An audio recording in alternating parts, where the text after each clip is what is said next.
Hello, I'm Cameron O'Rourke with Onehouse, and today we're going to go through how to set up change data capture ingestion from Postgres into a Onehouse managed data lakehouse, all running on Amazon Web Services. If you don't already have a copy of the guide, you can download that from the resource page, and there's also probably a link to it underneath this video. Now, the purpose of this is to synchronize the database tables with our lakehouse so that we can run our queries for decision support or data science with data that's kept up to the minute with our application state. And the solution will involve capturing the Postgres change logs using Debezium, which is an open source platform for capturing database changes, streaming that into Kafka, and then applying those changes to our hoodie tables and populating multiple metadata catalogs so that we can use a multitude of query engines and other tools. All the infrastructure will be in your AWS account. You'll need an AWS account with administrative access, and most of the pipeline itself is going to be set up for you by Onehouse as we're going along. So looking at the prerequisites down here, you're going to need a linked and provisioned Onehouse project on Amazon Web Services. Now that'll be a separate guide, but I am going to go over the steps here in this video so that you can get a sense of what's involved. From cloud.onehouse.ai, you'll need to log in with the account that you were set up with the sales team. You're going to be presented with this welcome dialog where you can enter your organization name. And then we need to choose the cloud provider. Today, of course, we're using Amazon Web Services. And then we have to choose the cloud region. Now, I'm going to be using the AWS Oregon region. If you're wondering what your region is, you can go to your AWS console and you can find it right here. Next, we're presented with an overview or a map of the process, and there's also a getting started guide available to walk you through the steps. The first thing we need to do is to link the cloud account to our Onehouse project. And the first step for that is to provide the AWS VPC or Virtual Private Cloud. So we need to set that up. The Onehouse documentation has instructions for setting up your VPC that you're going to need to follow, but I'll go through the steps here. In Amazon, we need to navigate to the Virtual Private Cloud dashboard and choose Create VPC. Next, choose VPC and More. And for the project, for the VPC, we'll call it Onehouse. And then you can see the networking assets that are going to get created on the right. Now for the networking block, let's set that to 20 or larger per the instructions to give us plenty of IP addresses. And then down under availability zones, we want two of them, two availability zones.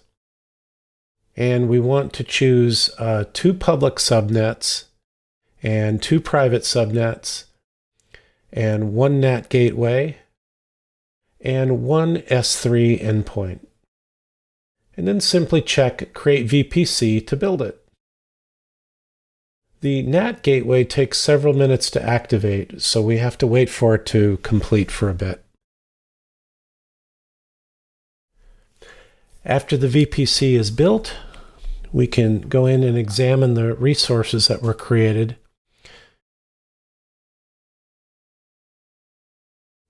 And we can see that we have both public and private subnets. We're going to need to provide the private subnets. So we'll first copy the VPC ID and paste it back into Onehouse. Then we need to go get those private subnets.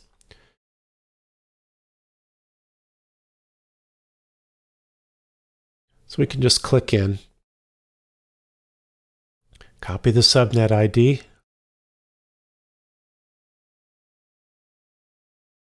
paste that back into the field right here, put a comma in between the two subnets, grab the other private subnet, and paste that in.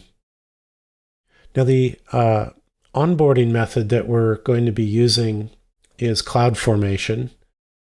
That's the newer self-service provisioning method. And we click on this button to link us to the CloudFormation stack. Now the template's encoded, but we have some parameters down here below to check. So if you're going to be using S3 also as a data source, we can leave this true, and then you have to provide a bucket address. We're going to be using database sources, so we don't have one today. So we'll just set that to false. We are definitely going to be using database sources, and we definitely want the glue catalog.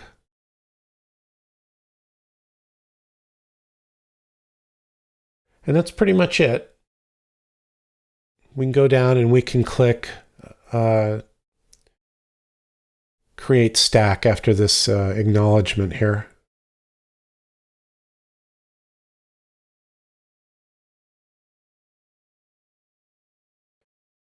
And then we have to wait.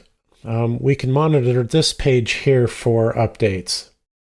This will take a few minutes to complete. Okay, we're back. And now we can go back into Onehouse after the CloudFormation stack has finished. And we can click Next to go to the next step, which is the provisioning. Now this will take about 30 minutes or so. And so fast forwarding, you'll probably miss the completion message, but you can go here to Cloud Accounts and see that the accounts are definitely linked. So now we're ready to continue with the steps in the guide, and the next thing will be creating a data lake and a data catalog. So first we'll create the data lake, and to do that we need to go into the S3 console and create a folder for the data lake. So we'll go over to S3 and locate the Onehouse customer bucket. It'll look like this, and then right here we're going to create a folder, and we'll call that data lake. And since we're here, I'm going to go ahead and create another folder that we're going to need later. And we'll call that one query results. This is going to be used to store the Athena queries. Back in Onehouse, we can either click on create a lake or click on the data tab. So click create lake, and here's where we'll give it a name. I'll call it Acme Retail, and it's a managed lake. That's the only option right now. And then we paste in the root path. Now the root path we can get from Amazon under S3. So we go back and we highlight the data lake folder, copy S3 URI, and then come back into Onehouse and paste it in. Click save, and that basically sets up our data lake storage. Now next we need to create a data catalog to store the metadata for our tables. So for that we click on the Catalogs tab. And since we're using Amazon Web Services, we'll be first utilizing the glue catalog. So we click glue Metastore, give the catalog a name. We can name it whatever we want. I'll just call it Onehouse. And click create. Now, the other thing we're going to want to do is create a one-table catalog, which has recently been renamed Apache X-Table. It's been accepted into the Apache Foundation, and that's going to be able to create metadata for Delta Lake and Iceberg as well, so we can use any query engine or tool with this. Okay, moving on, the next section goes over setting up a sample Postgres database. Since you probably already have a database, we're going to skip this section, but if you don't have one, you can just follow the steps in the guide that show you how to set up a new VPC and the networking that you're going to need. So in your guide, skip down to the section called Preparing the AWS Environment. That's where I'm going to pick up next. Now this section has the things that you need to do to prepare your database for change data capture. The first thing we need to do is make sure that a couple of RDS parameters are set such that the database is actually writing log records. So let's just copy this SQL statement and paste it into the Postgres pSQL tool. We can see that this is off, and we need this to be on and logical. And you're going to find these instructions in the documentation. You're going to find all that here. This is the official place to find it, but I'm going to give you the short version. So let's get into our RDS parameter groups, and we're going to create a new parameter group. And the parameter group family that we're going to need is going to be Postgres 15. The type is DB parameter group. And for the group name, we can call this custom Postgres 15. Just write a description here. It can be anything really.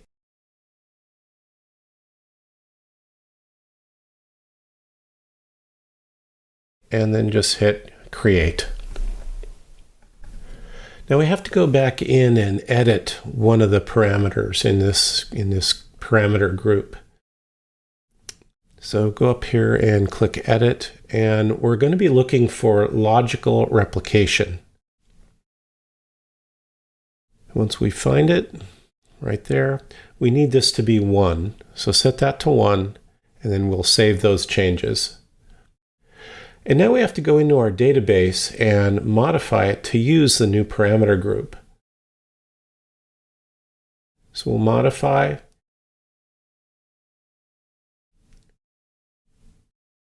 Come down here and let's see, where is it?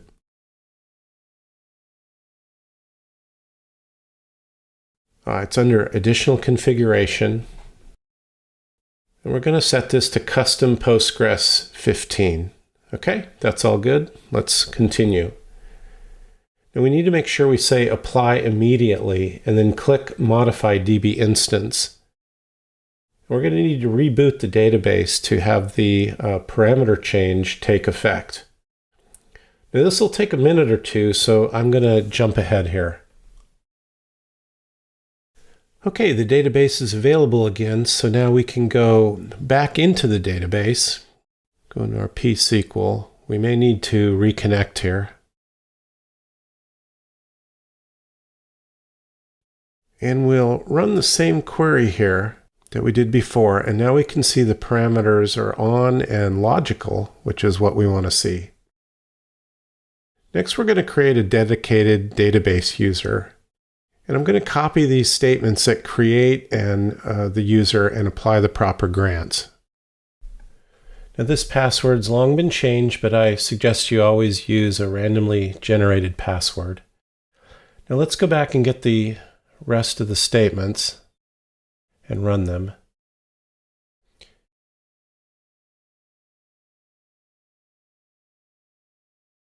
And then finally, let's run these statements to publish the table changes to the logs.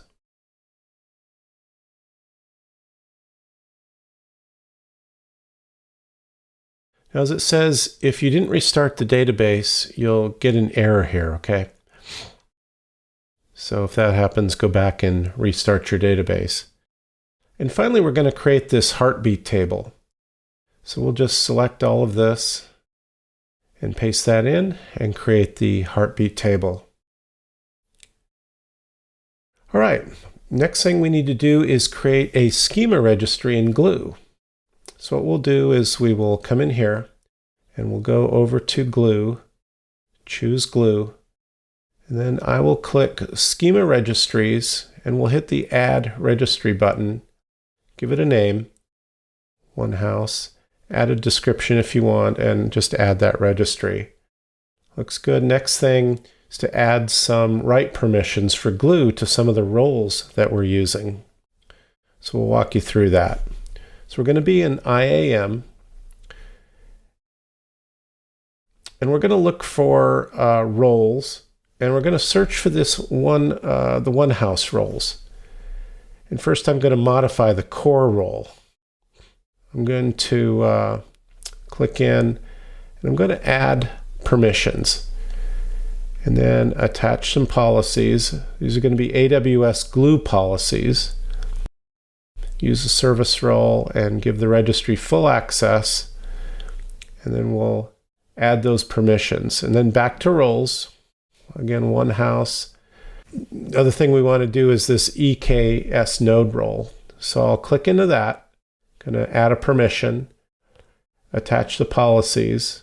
It's going to be AWS glue.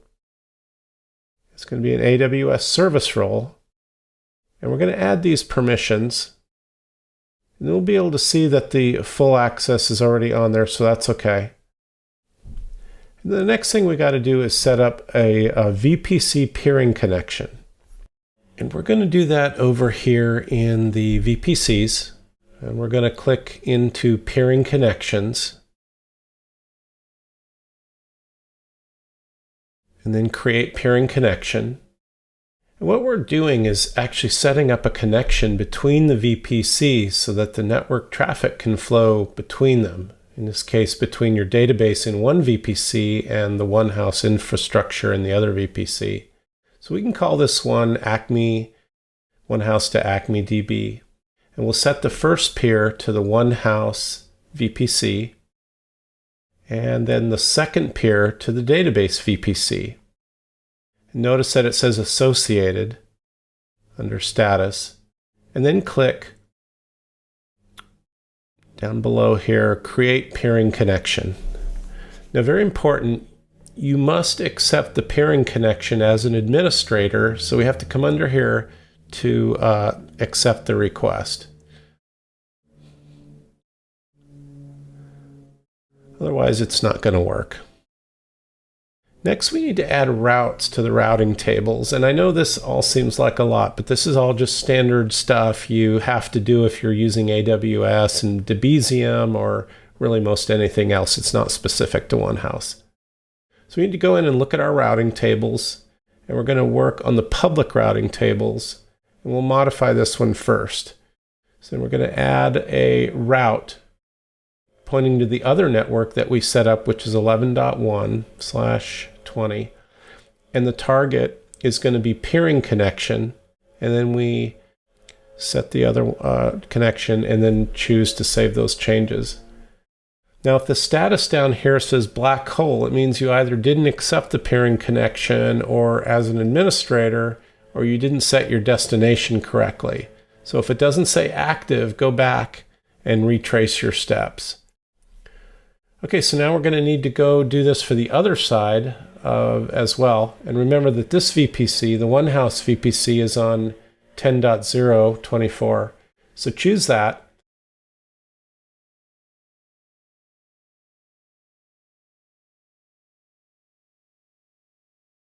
And once again, choose peering connection and save changes. And then once again, check that the status is active.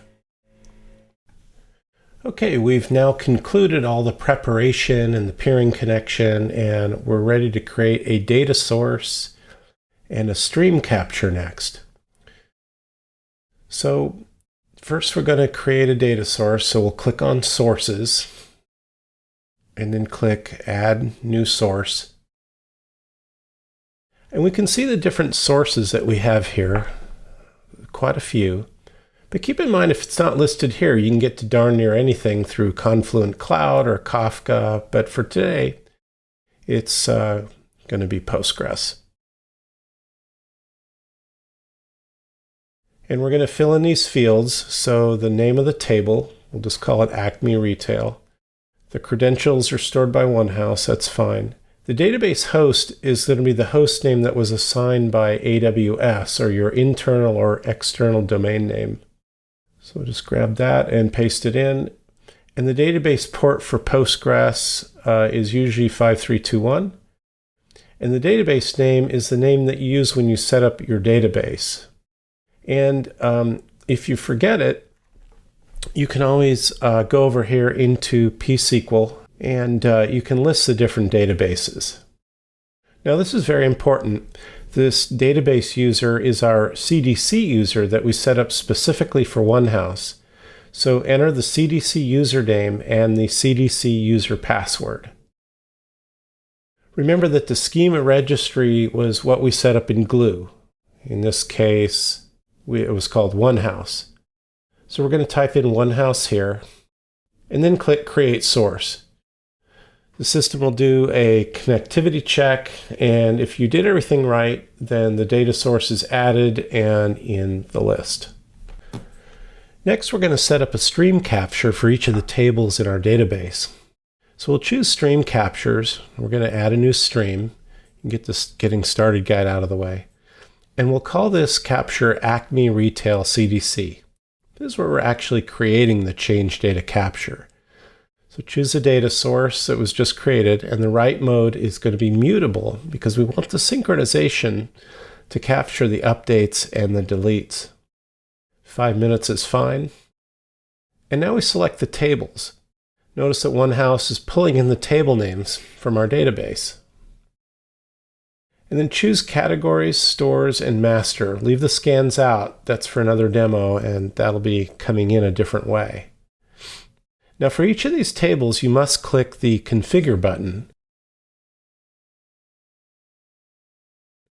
And what we want to do is choose Quarantine or Fail on Bad Records. Quarantine's fine. And it used to be that I had to add these transformations for each table, but now the Debezium Postgres transformation is there automatically. We want to check the record key fields. That's important for upserts to have that correct. And now we can configure the other tables. So again, same thing, everything's filled in. Check that key field, configure the final table, item master, check the key field once again, and everything looks great. And if you're curious, you can see some of the other validations here, such as timestamp validation and the other no-code transformations that you can apply to the data. Now the data lake field has already been pre-populated with Acme Retail as the default, as is the database. And we want to choose down here both the glue catalog and the one table catalog that we set up so that we will have universal metadata. And then finally click Start Capturing. Now this is going to take a while for the components on the back end to be configured and started. So let's go back to Stream Captures and we can watch the status. The first time you set up a stream capture, it can take up to about 30 minutes, and that's because Onehouse is provisioning a new Kubernetes cluster with networking, servers, Kafka, and so forth. Subsequent stream captures will provision much faster once it's all set up. Once the changes are running, we'll be able to observe incoming data under the Data tab, but for now I'm going to take a pause and let these stream captures provision. Okay, now we can see the stream captures are running. So we can go over to the Data tab now and examine the tables that we've loaded. In actuality, some time has elapsed to get the stream going, but we can see we have 35 records, which is exactly how many are in the database table. And these other tables here have 32,000 records, which is also correct. And 1,000 records should be here, and yes, it is. And we can scroll down, and these charts aren't exciting yet because we only did one load, but eventually they'll show the data written per day and the number of records written per day and other statistics. If we continue down the guide, it mentions the Optimizations tab. Now there's not any clustering activity yet. We don't have enough activity to trigger this yet. So in subsequent guides, we're going to get a stream running, and then you'll be able to see compaction and cleaning running on the data lake.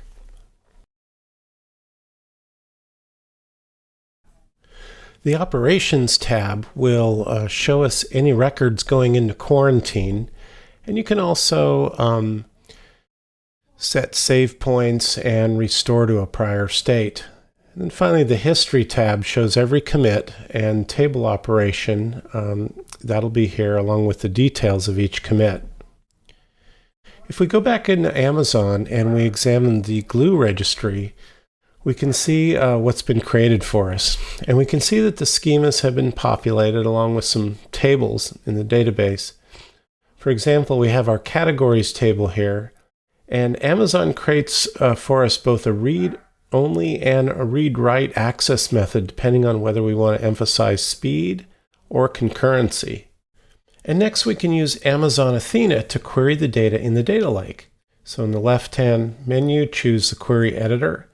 And before you run a query, we have to set up our location in S3. So remember, we created a folder called Query Results earlier. So we're going to find our folder, select it, copy the URI,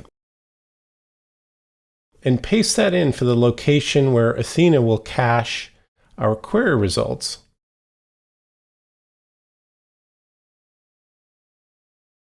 Now back in the editor, I have a couple queries here left over from before that we can run. And we can see the data down here.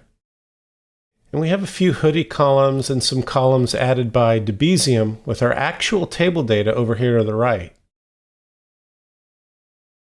Now, if we were to modify the data, we could see how Onehouse and hoodie handles changes right in the data lake. So let's go over to our Postgres CLI, and we'll first insert another row. And then we'll update some of the items in the item master table. And then back in Onehouse, if we refresh after a few minutes, we can see that the records went from 35 to 36, so a new one's been added. And then in the item master table,